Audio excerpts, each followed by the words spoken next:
My name is Gustavo Romero, and this is Molcajete 101.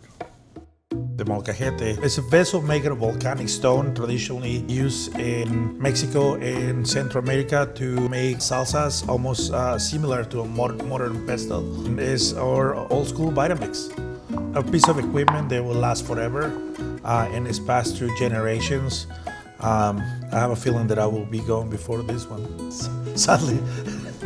So these are made of volcanic rock, and the best way to cure them and use them, you use rice and salt, and then you have to mash it until you feel a smooth surface, and then the salt in the rice is not gray. So as you keep mashing it, you keep changing it, and then you add a new one, and then you mash it again, and it's gonna become powder.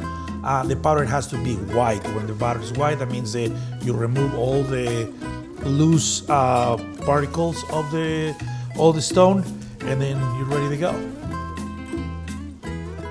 As we're using the technique of the molcajete, I think it's very important to recognize that as you mash, a lot of all the oils get released.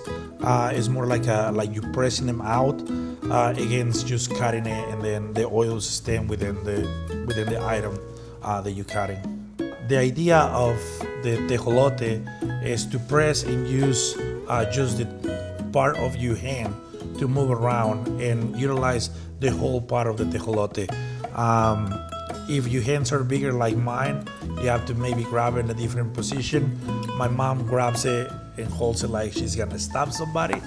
I grab it more using the palm of my hand as a base for force, and my fingers as holder, and use the edges as to press so you can grind.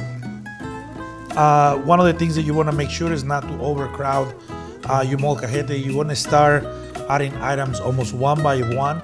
You want to start from the smaller items and the items that have a stronger flavor, like garlic, chilies, onion.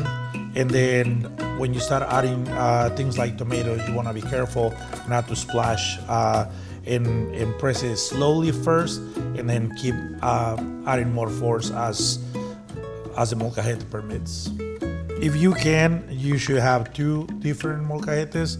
I would say the small molcajete you can use for small batches or for drying, for dry spices. The big one, you can definitely make salsa for a party or guacamole for a large event.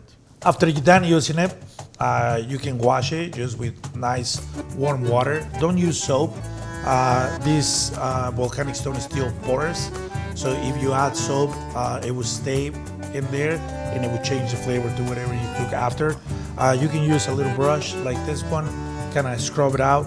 You can use a little sponge to get the sides done, but just really nice clean water, and then it'll be ready to go and ready for next time. My family, when I grew up, all the salsas were made in the molcajete. My grandma never saw a blender in her house, so all the memories that I have, all the salsas that were made this way.